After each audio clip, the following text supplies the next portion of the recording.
Coach Joe here with the Axiom Fitness Academy, and I have my good friend here, Coach Dave. He is going to be my plank model. So we're going through one of our foundational core moves, and this is one that's kind of considered to be really plain and basic, but truthfully, a lot of people do not get into pretty planks. We don't want that to be you guys. We want you guys to have kind of some of those little nuanced cues, because I find just the smallest change in your plank position and what you're engaging can drastically change what someone's feeling. So, per usual, a lot of it has to do with our setup. Dave, I'm going to have you come down to your knees and your hands on the mat here.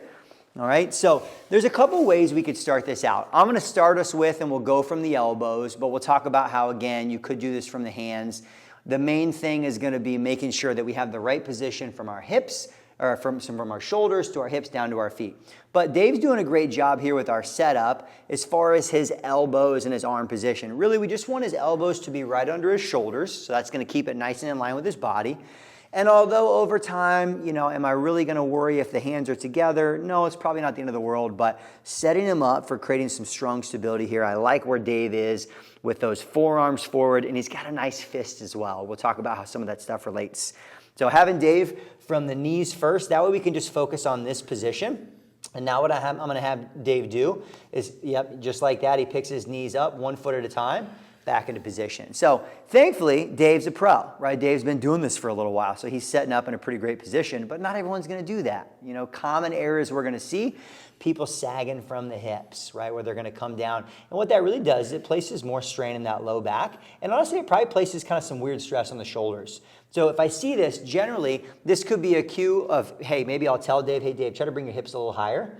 All right, that might fix it. Sometimes this is also one, if you're comfortable with the client, of going hands-on, you can help get them in. But maybe I told Dave to go up higher with his hips, and then this is what he does with his butt, the teepee butt, right? We don't want that. And so I'm going to try to tell Dave, say, Dave, I just want you to bring your hips a little bit lower, just so we're really in line, guys, from our shoulders right there to our hips. That's what we're really trying to work on, okay, is trying to create that tension there. Now, some people, maybe being in this position, maybe they've got a lot of tension or tightness in their hip flexors and quads. Sometimes you might, hear things like, I got a little discomfort in my back. So I like Dave's natural curvature here, because that's the human body. We have that natural curvature. But sometimes it can be helpful just to teach people different positions. Maybe I'll bring Dave's hips up a little bit and then have him try to tuck his hips under. Now, for some people, that might be a great variation for them to say, okay, wow, now I feel my core turned on with that little tuck of the pelvis, and I don't feel that low back tension. But it's not mandatory, all right? So that's one of the options we can do.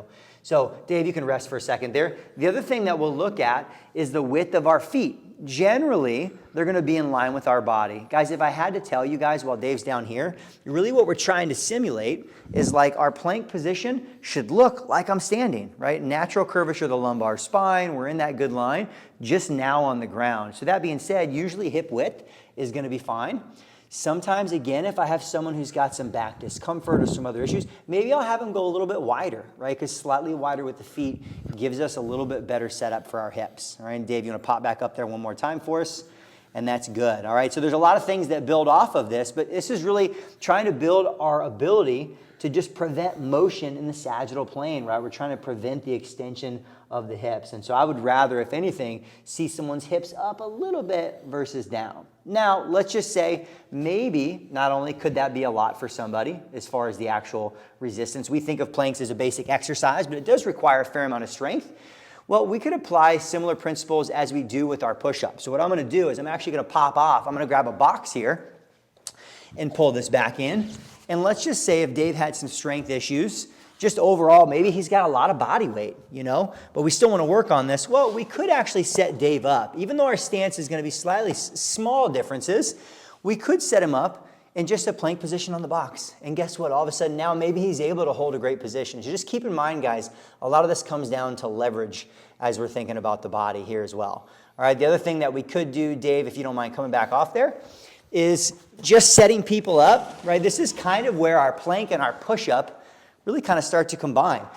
Is also, even if we just wanted to work on, let's say, a high plank position, Dave could set himself up in what we might call the start of our push-up position, but just the top here as well. And so I think for me, when I'm looking at this for a client, the main thing I'm trying to build is the strength and the integrity here. And so for some individuals, you know, maybe that's from the elbows, maybe coming up from the hands is going to help me transition some of this into our push-up. But this is where these foundational core moves transfer over into our compound moves, because if I can't see someone hold a great static plank for 20, 30 seconds, it's going to be hard to believe they're going to have great push-up form as well.